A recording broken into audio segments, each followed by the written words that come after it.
ಬಿಸಿಲಿನಲ್ಲಿ ಬೆಂದ ಕಾಳು 5 ದಶಕಗಳಲ್ಲೇ ದಾಖಲೆ ತಾಪಮಾನ ಆತಂಕ ಮೂಡಿಸುತ್ತಿದೆ ಜಿಬಿಎ ರಿಪೋರ್ಟ್. ಕರ್ನಾಟಕ ಕೊತ ಕೊತ.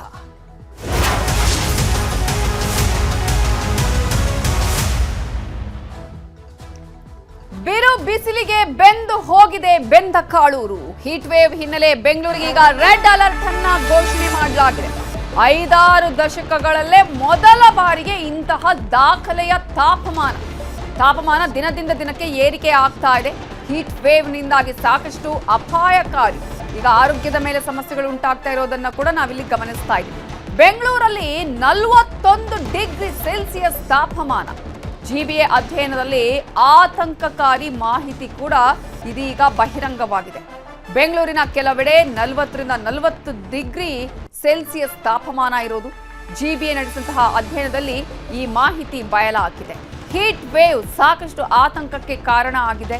ಆರೋಗ್ಯದ ಮೇಲೆ ಪರಿಣಾಮವನ್ನ ಬೀರ್ತಾ ಇದೆ.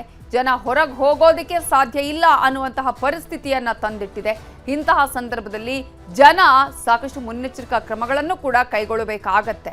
ಇದೇ ಕಾರಣಕ್ಕಾಗಿ ಹಲವು ಕಡೆಯಲ್ಲೂ ಕೂಡ ಈಗಾಗಲೇ ಒಂದಷ್ಟು ಬೇರೆ ಬೇರೆ ಜಿಲ್ಲೆಗಳಲ್ಲಿ ನಾವು ಗಮನಿಸ್ತಾ ಹೋದ್ರೆ ಕೆಲಸದ ಅವಧಿಯನ್ನ ಸಮಯ ಚೇಂಜ್ ಮಾಡಿ ಅಂತಾನೂ ಕೂಡ ನೌಕರರು ಅಲ್ಲೇ ಆಗ್ರಹವನ್ನ ಮಾಡ್ತಿದ್ದಾರೆ. ಇದೇ ವಿಚಾರಕ್ಕೆ ಸಂಬಂಧಪಟ್ಟ ಹಾಗೆ ಇನ್ನಷ್ಟು ಡೀಟೇಲ್ಸ್ ಅನ್ನ ಕೊಡೋದಕ್ಕೆ ನಮ್ಮ ರಿಪೋರ್ಟರ್ ಆಶಿಕ್ ಈಗ ನೇರ ಸಂಪರ್ಕದಲ್ಲಿ ಜಾಯ್ನ್ ಆಗಿದ್ದಾರೆ. ಆಶಿಕ್, 5ರಿಂದ 6 ದಶಕಗಳಲ್ಲೇ ಇಂತಹ ದಾಖಲೆಯ ತಾಪಮಾನ ಇದೀಗ ಬೆಂಗಳೂರಲ್ಲಿ ಕಾಣಿಸಿರುವಂತದ್ದು. ಇಂತಹ ಸಂದರ್ಭದಲ್ಲಿ ಹವಾಮಾನ ಇಲಾಖೆ ಏನೆಲ್ಲ ಮುನ್ನೆಚ್ಚರಿಕಾ ಕ್ರಮಗಳನ್ನ ಹೇಳಿದೆ, ಯಾವ ರೀತಿಯಾಗಿ ರೆಡ್ ಅಲರ್ಟ್ ಅನ್ನ ಘೋಷಿಸಿದೆ? ನವಿತಾ, 1975 ಬಳಿಕ ಇದೇ ಮೊದಲ ಬಾರಿಗೆ ಇಷ್ಟೊಂದು ಸೆಕೆಯನ್ನ ಬೆಂಗಳೂರು ಅನುಭವಿಸ್ತಾ ಇರುವಂಥದ್ದು. 1975ಕ್ಕೂ ಮೊದಲೊಮ್ಮೆ ಇದೇ ರೀತಿಯಾಗಿರುವಂಥ ವಾತಾವರಣ ಅಂತಂದರೆ 40 ಡಿಗ್ರಿ ಸೆಲ್ಸಿಯಸ್ ದಾಟಿ ತಾಪಮಾನ ದಾಖಲಾಗಿತ್ತು ಅಂತ ಅಧಿಕಾರಿಗಳು ಮಾಹಿತಿಯನ್ನು ಕೊಡ್ತಾ ಇದ್ದಾರೆ. ಅದಾದ ಬಳಿಕ ಸುಮಾರು 5-6 ದಶಕಗಳ ಬಳಿಕ ಈಗ ಮತ್ತೆ ಬೆಂಗಳೂರಿನಲ್ಲಿ ಒಂದು ರೀತಿಯ ಸೆಕೆ ಅಂತಂದರೆ ಹೊರಗಡೆ ಓಡಾಡೋದಕ್ಕೆ ಆಗದೇ ಇರುವಂಥ ಪರಿಸ್ಥಿತಿ ಇದೆ. ಸರಾಸರಿಯಾಗಿ 37 ಡಿಗ್ರಿ ಸೆಲ್ಸಿಯಸ್ ಬೆಂಗಳೂರಿನ ಸದ್ಯದ ತಾಪಮಾನ ಆದರೆ ಬೆಂಗಳೂರಿನ ಕೆಲವೊಂದು ಏರಿಯಾದಲ್ಲಿ 41 ಡಿಗ್ರಿಗೂ ಅಧಿಕ ಸೆಲ್ಸಿಯಸ್ ತಾಪಮಾನ ಇದೀಗ ದಾಖಲಾಗಿರುವಂಥದ್ದು. ಇದ್ರ ಬಗ್ಗೆ ಜಿಬಿಎ ಕಳೆದ ಒಂದು 25-30 ದಿನಗಳ ಅಂದರೆ 1 ತಿಂಗಳ ಅವಧಿಯಲ್ಲಿ ಒಂದು ಅಧ್ಯಯನವನ್ನು ಮಾಡಿತ್ತು. ಈ ಅಧ್ಯಯನದಲ್ಲಿ ಬೆಂಗಳೂರಿನ ಸುಮಾರು 40ಕ್ಕೂ ಹೆಚ್ಚಿನ ವಾರ್ಡ್ಗಳಲ್ಲಿ 40 ಡಿಗ್ರಿ ಸೆಲ್ಸಿಯಸ್ಗಿಂತ ಹೆಚ್ಚಿನ ತಾಪಮಾನ ದಾಖಲಾಗ್ತಾ ಇದೆ. ಇದರಿಂದಾಗಿ ಬದುಕೋದಕ್ಕೂ ಕೂಡ ಜನ ಅಂದರೆ ಸುಮ್ಮನೆ ಕೂರೋದಕ್ಕೂ ಕೂಡ ಆಗದೇ ಇರುವಂಥ ಪರಿಸ್ಥಿತಿ ಬೆಂಗಳೂರಿನಲ್ಲಿ ನಿರ್ಮಾಣ ಆಗಿದೆ. ಉದಾಹರಣೆಗೆ ವಿಭೂತಿಪುರ, ಆಂಧ್ರಹಳ್ಳಿ, ಶಿವಪುರ, ಕಲ್ಕೆರೆ, ಚಿಕ್ಕತೋಗೂರು, ತಣಿಸಂದ್ರ ಈ ಭಾಗದಲ್ಲಿ 40-41 ಡಿಗ್ರಿ ಸೆಲ್ಸಿಯಸ್ನಷ್ಟು ತಾಪಮಾನ ದಾಖಲಾಗಿರುವಂಥದ್ದು. ಸೊ ಹೀಗಾಗಿ ಈ ಭಾಗದ ಜನರಿಗೆ ಒಂದು ಮುನ್ನೆಚ್ಚರಿಕಾ ಕ್ರಮಗಳಾಗಿ ಹಲವು ರೀತಿಯಾಗಿರುವಂಥ ಕಾಷನ್ಸ್ಗಳನ್ನು ಸ್ಥಳೀಯ BBMP ಅಧಿಕಾರಿಗಳು ಮತ್ತು ಸಿಬ್ಬಂದಿಗಳ ಮೂಲಕವಾಗಿ, ಮುಖ್ಯವಾಗಿ ಪೌರ ಕಾರ್ಮಿಕರ ಮೂಲಕವಾಗಿ ಪ್ರತಿ ಮನೆಗೆ ಕಸ ಎತ್ತೋದಕ್ಕೆ ಹೋದಂಥ ಸಂದರ್ಭದಲ್ಲಿ ಕಿವಿ ಮಾತುಗಳನ್ನು ಗ್ರೇಟರ್ ಬೆಂಗಳೂರು ಪ್ರಾಧಿಕಾರ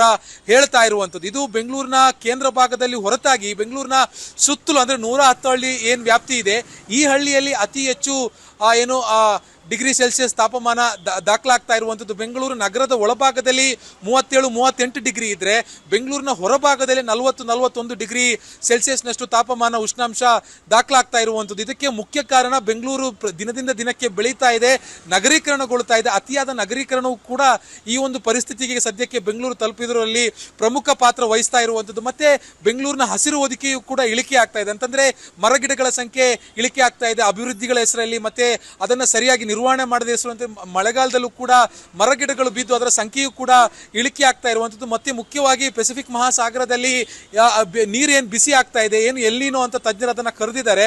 ಸೊ ಆ ಒಂದು ಪ್ರಕ್ರಿಯೆಯಿಂದನೂ ಕೂಡ ಅದರ ಒಂದು ಎಫೆಕ್ಟ್ ಕೂಡ ಈ ಬಾರಿ ಬೆಂಗಳೂರಿನ ಮೇಲೆ ಬಹಳ ದೊಡ್ಡ ಪ್ರಮಾಣದಲ್ಲಿ ಬಿದ್ದಿರುವಂಥದ್ದು. ಕೇವಲ ಎಲ್ಲ ಕಾರಣಗಳಿಂದಾಗಿ ಬೆಂಗಳೂರಿನ ತಾಪಮಾನ 40-41 ಡಿಗ್ರಿಗೆ ಏರಿಕೆ ಆಗಿರೋದು ಮಾತ್ರ ಅಲ್ಲ, ಇದರಿಂದಾಗಿ ಈ ಬಾರಿಯ ಪೂರ್ವ ಮುಂಗಾರು ಕೂಡ ಬಹಳ ದೊಡ್ಡ ಮಟ್ಟದಲ್ಲಿ ಹೊಡೆತ ಬಿದ್ದಿರುವಂಥದ್ದು.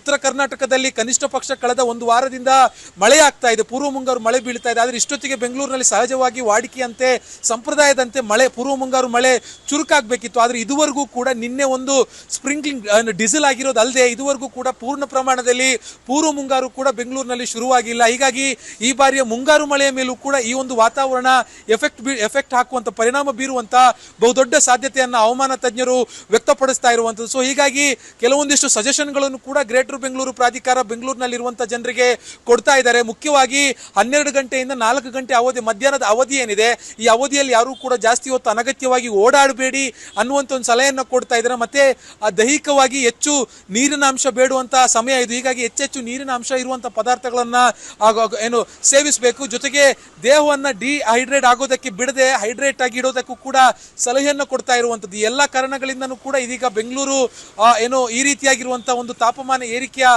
ದಿನಗಳನ್ನ ನೋಡ್ತಾ ಇರುವಂತದ್ದು. ಒಂದು ಕಾಲದಲ್ಲಿ ಬೆಂಗಳೂರು ಇಡೀ ದೇಶದಲ್ಲೇ ವಾತಾವರಣದ ಕಾರಣಕ್ಕೆ ಅಥವಾ ಒಂದು ವೆದರ್ನ ಕಾರಣಕ್ಕೆ ಬಹಳ ದೊಡ್ಡ ಹೆಸರುವಾಸಿ ಆಗಿರುವಂತ ನಗರ.